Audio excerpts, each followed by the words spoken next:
Hi, welcome to the time value of money using Excel financial functions. So in this video, I'm going to show you how to solve all the common time value of money problems using the Excel financial functions, which is an easier way to solve most of the time value of money problems you'll find in a typical introduction of finance textbook. Okay, the first set of problems we'll work on is future value. So here, most problems will give you a lump sum, a number of years, and an annual rate. So to calculate this, I have a little note here to use the FV future value function. So going into formulas, I can get to the insert function from the formulas menu bar, or I could easily tap, there's usually a quick insert function here on the side, and I want to look up future value. And then double click on that, and I get this, what we call a function arguments box. And this is what's going to help you to solve the problems. So we have our rate, we just need to select our cells, and I've already put the little hashtags here, and our lump sum. And we get the present value. So $100 in 3 years at 10% will grow to $133. So you notice here that my present values, I'm expressing them as a negative amount. If your present value, typically in most problems, your present value will be a positive amount. If you do have a positive amount and you enter it, you're going to get a negative future value amount. So that's why in Excel, they express present value as negative. However, for any answer that you would give to on an exam or in a homework manager or any type of future value or present value problem, there'd always be a positive number. It would never be a negative number. So this is just a funny little quirk that Excel has. So let me do the second section here again. I'm just going to pull up future value, and I want to put in my rate, which is the annual rate, NPER, which is the number of years, and then my present value. And then I want to hit OK. And as you go along, it'll give you information about each of these fields, which will help you solve the problem. Okay, now actually once you have a formula here, you can easily cut and paste this to do the other results, because it's going to work off what Excel does is it's called a follow the formula. So it's going to move the cells in the same relationship. So if I copy this formula from here, we see the cells are E5, E4, E3, and I move it down here. Since the inputs are in the same layout, it's just going to automatically drift them to E11, 10, and 9, the same format. Okay, now moving on to what if we have a semi-annual compounding rate? So if we could have daily, monthly, weekly, semi-annually, quarterly, all different types of compounding rates. So annual problems are easy because we don't really have to manipulate the years or the annual rate. If we have something that's compounded semi-annually, which means twice a year, the M, or the frequency component, is going to be 2. So we'd use the future value box again, but now what we do is when we put the rate in, we divide by the compounding frequency. And when we do the years, we multiply by the compounding frequency. Present value is going to remain the same. And then we get a result. We can do the same thing over here. So the trick here is that the rate is divided by 2, or the frequency, because it's compounded twice a year. Because we don't want to apply 8% every 6 months. And since it's 4 years, but we're going to be compounding twice a year, the NPER is actually the number of permutations, not the number of years. So if the frequency is 2 and it's 4 years, it's going to be 8 permutations. And the more permutations, generally the higher amount of interest you're going to be earning, because you're going to be earning more interest on interest. Okay, let's move to a payment. So we have an annuity payment of $250 for 5 years at 10%. So we want to find the future value of annuity. So again, here we're still going to use future value, but now we're going to put our rate in just as normal, our NPER. But instead of using present value, we're going to use payment. So we're going to put this into the payment box instead of the present value. So as long as I have 3 of these four characteristics, I can calculate the fourth. So we're going to calculate future value using these three inputs. Okay, so if I do that again on this side, same problem, but I'm just filling in rate, NPER, and then payment, because it's annuity payment, it's not a present value.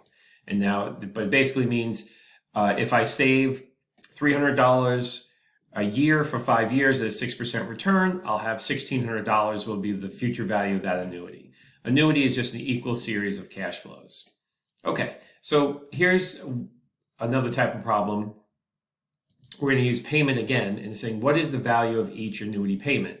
So basically the annuity is going to be worth $4,000 in 4 years at an 8% rate. So how much do I have to save a year to have it equal $4,000? So I was looking for the annual payment. I would save every year for 4 years to get to $4,000. So again, here I'm going to use a new function. I'm going to use the PMT payment function. And I'm going to put in the rate, the NPER, and then the future value. So this is the future value. And it's going to calculate the payment. So you see the payment comes over as a negative because the payment is, if you think of a payment, it's a negative cash flow, and that's why Excel likes to show it as a negative. Two ways you can counteract this is you could put in the future value, a negative sign in front of the future value, or you can multiply by -1 at the end of the formula. So I'm just going to put a negative value here to make this a positive amount. And you can see if you do that for a larger amount here, our rate for 4 years, and then I'm going to put a negative sign and then the future value. And here I'm going to have to save $5,800 for 4 years at a 5% rate to get to $2,500. Here are the frequencies I was talking about. Annual is 1, semi-annual is 2, quarterly 4, monthly 12, daily 365. I guess you could add weekly as 52. So that would be how you calculate future value. Now moving on to present value. So present value is looking to show you have a future sum of money. What is the value that it's worth today? So in the first problem, we're going to calculate the present value of $100 we're going to receive in 3 years at a 10% annual rate. Sometimes with the present value, we call the rate a discount rate. Okay, so let's search for PV or present value. And then we're going to put in, just like we did before, the rate, the NPER, and then the future value. And then we're going to hit OK. And we see here that this is going to come over as a negative amount. So again, you can, if you want to prevent that, you can put a negative sign in front of the future value amount to make sure that's a positive. Because this would be there are no, like I said before, there are no answers that are negative. It's just the way Excel expresses present value. Okay, so to do it again, over here, present value, rate, NPER, and then future value, and put a negative sign in front of it. So it comes back as a positive amount. So $250 received in 3 years at a 5% discounting rate or annual rate is worth $215 today. And since this is a formula, I can just cut and paste it into these calculations 3 and 4. Okay, now let's do a semi-annual compounding. Same thing, present value. We have our rate, NPER is 4. But what we have to do, because we have a compounding semi-annually, we have to go to the rate and we have to divide by the compounding factor, or the frequency, and then we have to multiply the NPER by the frequency. And then put a negative sign, future value. Okay. So this is the present value of, so $1,200 in 4 years at a 12% discounting rate, compounded semi-annually, is $752. So if I do just going to do it again over here, because I like to show things twice, just in case you miss something on the first one. So I'm going to take the annual rate, divide by the frequency. I'm going to take the years, and I'm going to multiply by the frequency, and then put a negative sign, future value. And this will, $1,200 in 4 years at 8% is equal to $876 today. Now let's look at a payment. So here we have annuity payment. How much, if someone's going to pay you $1,200 a year for 3 years at a 10% discounting rate, what's the value of that today? And again, the purpose of this video is not to explain to you what time value money is, but show you how to use Excel to solve common time value money problems. Please refer back to your textbook or your professor if you want to know more of the lecture components of time value. Here, the main purpose of this video is to show you how to solve these problems using Excel. So if we want to solve this present value of annuity problem, again, we go to present value, we type in the annual rate, N per under years, and then payment. I'm going to put a negative here and click on the annuity payment. And we get $2,984 is what this is equal to. And to do it again over here, present value. So the real difference here is that instead of putting in a present value, we're putting in a payment. So this is our annuity payment, $300, a payment of $300 every year for 3 years, discounted at 6%, is going to be worth $900. Now, if the annual rate was 0, it'd be $900 because it'd be no discounting. So as you increase the interest rate, the money gets more and more discounted. Okay. Here's our frequencies again down here, and here is, if we borrowed $6,000, what is the value of each loan payment? So here we're going to calculate a loan payment. We borrowed $6,000 for 4 years at 12%. What is the payment, the annual payment for that loan? Again, we're going to hit the payment function, rate, N per, and then we have our present value, which is already a negative. So I don't have to put a negative sign in front of it. And this would be that annual payment.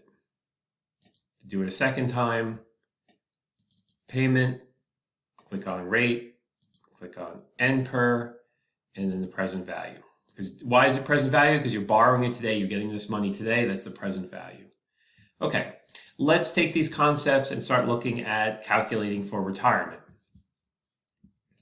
So here, if you had the annual deposits to accumulate to a $30,000 future sum.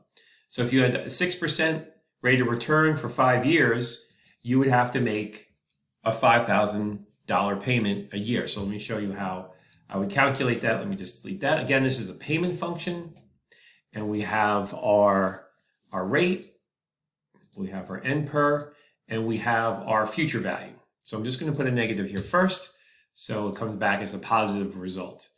So I'd have to make annual payments of $5,321 a year to get $30,000. But that's not really a great retirement problem. I also detail some of the instructions here in the formula. But let's look, if you want to, what are your annual deposits to save $20 million in 50 years? So again, it's a similar type of problem. Payment, or we have our rate, our N per is 50, and then our future value, and put a negative there, and we need to save $17,000 a year for 50 years at 10% to get to 20 million. Well, what if it was 12%? The rate of return was 12%. Maybe you're investing 100% in stocks. How big of a difference will this make? Just 2% interest difference. And now I only have to invest $8,000 a year. So a 2% interest rate makes a big difference. Now, what if most people don't save an annual amount. They might save a weekly. So you want to save some money with every paycheck. So how much would you have to save with every paycheck to get to 20 million at 10% and then also at 20%? So this is a frequency of 52 because this is a weekly savings. So again, we want to use a payment function. So it's going to be the rate divided by 52. It's going to be the years multiplied by 52. And then I'm going to put in the future value, put a negative sign in so it comes back positive. And it's only $262 you have to save a week for 50 years at 10% to get $20 million. Now, I'm just going to copy this down here. How much would you have to save a week if it was a 12% return? Well, now that brings it down to just $115 a week you would need to save to get $20 million upon retirement. Okay, let's look at a very common car loan and home loan, how to calculate that. So up here I have my example problem with the formula already put in for the $6,000 loan. This was actually something we calculated. I thought we calculated this. We did not. Okay, so we did not calculate that anywhere else. So this is just another example, but I'm going to go straight to, let's look at the car loan. So this is a car loan. Again, you pay car loans monthly. We have a 5-year loan at a 5% rate of interest, and it's a $26,000 car. What would your monthly car loan be? So this is probably a very relevant problem to you, because you probably will buy a car before you buy a house. So let's do a payment function. So we'll put in the rate, and we have to divide by our frequency, which is 12. We'll put in the N per, which is 5, and we have to multiply by our frequency.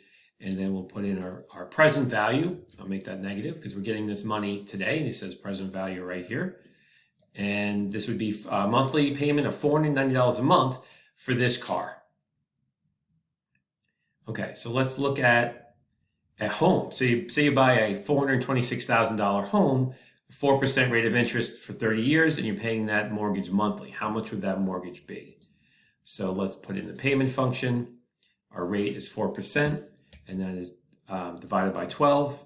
Our years are multiplied by 12 to get our N per, and then our present value. It's going to put a negative sign here. Okay, so this mortgage would be $1,900 a month. So current interest rates are more close to 7%. So let's see what happens if we push the interest rate to 7. That monthly mortgage goes to $2,800. So 7 to 4%. It's almost a $800 difference in mortgage rates. So you can see how interest rates really matter a great deal to your monthly payments. Okay, let's talk about annuity due. Annuity due, this is a specific type of annuity where the first payment goes in at the beginning of the year rather than the end of the year. Any other annuities we had done before, we were just considering them ordinary annuities where the payment goes in at the end of the year. Here we're doing the payment at the beginning of the year. So the function for the future value of annuity here, we're going to use, again, same function, the future value. We're going to put in the rate, we're going to put in the N per, and we're going to put in the payment. You see I put PMT here to remind you that that's a payment. And for type, we're going to put in 1, which means annuity due, or payment at the start of the term. And this is going to just apply 1 extra year of an interest rate increase. So let's do the same problem down here. And then put in the rate, the N per, and then the payment. And we'll see that this is the future value of this annuity is $7,000. Now, what if I put this, I didn't put 1. Okay, so that's an important distinction here. So let's just go back. This is ordinary annuity, 7,675. To make it an annuity due, I have to put a 1 under the type. And this becomes 8,500. So you see, it's more money because you're getting 1 more year of interest. Now, this last problem, I can just copy this formula down here and get the result. Now, the other side, these are PVAs, present value of annuity. So to do a present value of annuity due, we're going to do present value, put in the rate, put in the N per, and then put in the payment. And then put type 1 to denote that it's annuity due. And this is the result. So I can easily just copy this result down to all these other problems here. And so when you're doing any type of homework or on a test, you always assume ordinary annuity or 0 for type. Annuity due or type 1, when I say type 1, I'm talking about type here. Says type, and this is type 1 for annuity due. And what it basically means is that the payment's going in at the beginning of the term, so you get 1 extra payment. So on the types of problems, they will either say this is an annuity due problem, or they'll say investments are going in at the beginning of the period, or payments going in the beginning of the period. If they ever say beginning or start of the year, those are your hints that it's annuity due. Now let's look at rate and periods. How do we calculate rate? Well, we can use the rate function to solve for rate, or R. Since these are all basically algebraic types of solutions, you just need 3 variables to calculate the 4th variable. So here our n per is 10, our present value is 50,000. I already put a negative there in the cell, and the future value is 100,000. So it'll give us a rate of 7.2%, but be careful because you may have to open this up if you need to enter a result that's going to be 2 positions after the decimal point. So I'll calculate the rate one more time over here, and it's just using the same functionality again, rate, and I'm going to take the n per, present value, future value, and I'm going to calculate the rate. I'm going to open that up. And you see that, if it was closed, 5% is what Excel is displaying, but that might not be the answer if you have to enter in 2 positions after the decimal. The answer would be 5.03. So you got to be careful with that. Okay, so I'm going to just copy this formula. These are all duplicate problems, and I can reuse this formula. Actually, let me copy this formula because I don't want to copy the note. It kind of blocks the screen. So it makes it really easy to answer the rest of these. Okay. Now we're going to solve for n per, or years. So if we want to solve for n per, pretty simple. Search for the formula n per. And it stands for number of permutations. So I want to calculate for a rate of 8% with a present value of 1,000 and a future value of 2,500, how many years will it take me to save to that amount? And here it's going to take 11.91 years. And this could be, if you want to express this as a percentage, you can change these to click on format. If I like these to rather be in percents rather than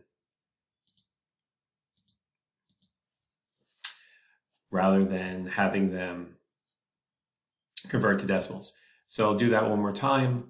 N per. So really simple, you're just inputting 3 variables here. Rate, present value, and future value. So pretty simple. And I've already put a negative sign on, okay, these are different. These I can't copy and paste here because these are solving for years to repay a loan. Okay, so this is going to be still going to use the n per. But what we have now here is a rate. We have the present value, but we don't have future value, but we have payment. This is a payment. So I jumped a little bit too quickly. So these bottom problems are solving for payment, not future value. Okay. Let's move on to mixed stream. If you have a mixed stream of cash flows, which means annuity is an even string of cash flows, a mixed stream of cash flows would be a number of cash flows that are not the same. So if all these add up to $72,400, 8% with a 5% number of years. So if I'm going to calculate the present value, I'm going to use a new function called net present value. So I'm going to do net present value. And I'm going to put in the rate, and then I'm going to put in the values. I'm just going to highlight the range year 1 through 5, and then hit OK. So this is my net present value. Now to calculate the future value, I have a little note here that says I have to use the answer from net present value as my present value to calculate the future value. So I'm going to go here. Oops. I'm going to use my future value function. I'm going to put in my rate. I'm going to put in my n per, and then my present value. So I'm going to put a negative and just put this as my present value, and this will tell me the future value of that mixed stream. So that's how you would calculate that. Pretty simple. So here's a much bigger problem. I'm just going to copy and paste the formulas over. Here are the actual formulas, present value, future value formulas in here. but we're going to use Excel to calculate these. So this is how you do a mixed stream. A little bit more complicated than a annuity or even stream of cash flow. So now let's calculate the effective annual rate. So we want to calculate the effective annual rate. The nominal rate is 8%. So this just says the rate of this is 8%, but the effective rate will change when the frequency increases. So in order to calculate effective annual rate, we need to go to effect. So we look for effect. And there's also, you see, it lists nominal. So if you have the effective annual rate, you can calculate nominal. But we have the nominal rate, so we want to use effect to calculate the effective rate. I just need to enter in the nominal rate and the frequency. So you see, this is 8% because if the frequency is 1, they're going to be the same. If the frequency is going to be 2, we're going to use the nominal rate of 8%, but the n, what they call n peri, which is the number of permutations per year. So number of permutations per year is 2, what I call frequency. You'll see this increases a little bit. Now I can actually just pull this down and the formula will follow and it'll calculate. And you see 12, a frequency of 12 is going to have the highest annual effective rate. And I can actually take these 4 variables, these 4 formulas, and copy and paste them down here and get the same results for the effective rate. Moving on to continuous compounding, which is compounding that happens continuously. So think of the interest compounding every second. So to calculate this, we're going to use a formula where we're going to start a formula. We're going to use the present value amount, and we're going to multiply it, but we're going to use the Excel function exp for exponent. And the exponent is going to be the annual rate multiplied by the number of years, or the n per. Close that up. And we get 117. So this will grow to a continuous compounding. This will grow to $117 after 2 years. So if we were to do this down here, I'll do it again. Let me delete this. I'm going to start a formula, take this amount, and I'm going to multiply it to the exponent. So I'm going to use the exponent function of the rate times the number of years, and this will give me $610. So pretty simple to calculate. There's no one Excel function that I can open up a functional argument box to calculate this in. So we've got to kind of do it a little by hand on this one. Okay, moving on to the last topic, which is the loan amortization schedule. This schedule is just going to break out the amount of interest and principal paid each year. So for each loan payment, how much is being paid to interest and how much is being paid to principal. So what I'm going to do is, let me open this up a little bit, close this. Okay, so this problem is already solved. So let me show you over here. I'm going to show you how to solve using the second problem. Okay, so it's a $10,000 loan at 6% for 5 years. And I see that we've only have 4 years in the map here. I'm going to highlight this and just bring it down 1 to make it 5. So I need 5 years here. Okay, so I'm going to start in calculating the first box, or the total, is going to be the payment for each year. So I'm going to calculate the total annual payment. So just make that a little bit more descriptive.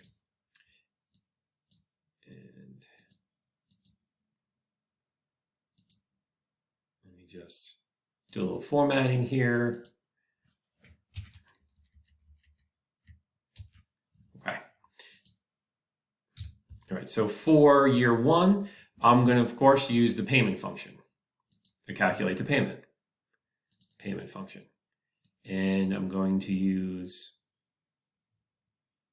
it's a little hard to get this in here. Okay, so I'm going to use the rate. I have the rate here, n per.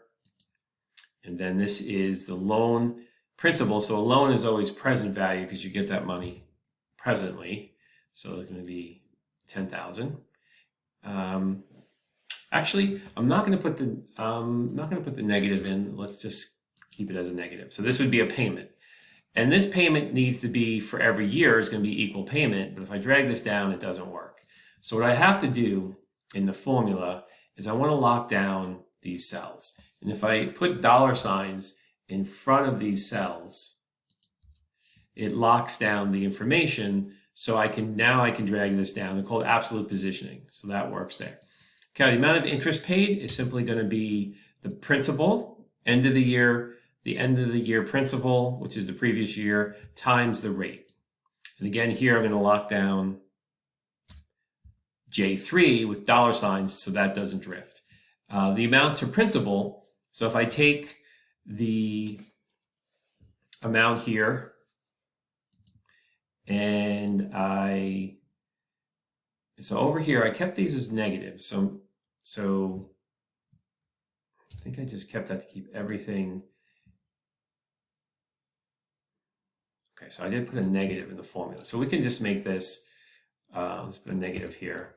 So instead of having a plus, we'll put a negative in to make this negative, so I can do annual payments and then take away the interest. I'm sorry, minus the interest. This is the amount to principal. So the ending principal amount is going to be last year's principal. I'm going to add to it the payment made to principal. So that's the new principal. So once I have these three cells set, I don't have to do anything else but pull this down. And as long as this last cell here is zero, that all the loan has been paid back, the principal is zero, the loan is paid back, and this is the breakup of the interest you're paying each year and the principal you're paying each year in the loan. Okay. Now, whether these are all negatives or all positives, they could be either way. So I'm just showing these as payments, so I'm keeping them as negatives. Okay, here's a car loan. So I did an example of a car loan which shows you 60 months of a car loan. So here what we did a payment, but I'm using the frequency now to calculate the payment here. So I'm going to do the same thing over here. It's a little bit more complicated because I'm doing a frequency. So I have to take the rate, which is 5%, and I need to divide that by the frequency. And I have to take the N per, which is 5, and multiply that by the frequency. And then I'm going to do the present value amount, and that's all I need. But what I'm going to do is I'm going to lock down. I'm just going to put my cursor in here. I'm going to hit F4 to lock down, make these all fixed. So that way I can just double click this to the bottom, and at the very bottom I get the equal monthly payments every year. Now to do the interest, again, I'm going to take the principal. I'm going to start with a negative. I'm going to take the principal amount. I'm going to multiply by the interest rate. The interest rate I want to lock down because I don't want that to drift with the formula. So this would be the interest I pay. The principal is going to be the total minus the interest. So this is the, I'm sorry. How did I do that again? This B minus C, okay. H minus J.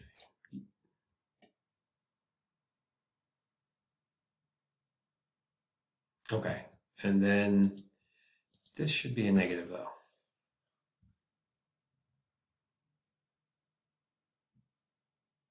Oh, okay, so the interest, I'm showing interest as an annual interest. I'm going to have to divide the interest rate by 12.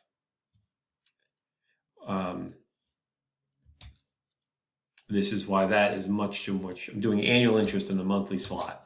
Okay, so this is what it should be. The interest is 90, and then the amount of principal. So if I add these two together, this is the remaining principal. So now once I have this set, this is my monthly payment for the car. $90 of that is going to interest, which is going to be the $24,000 times the 4% divided by 12.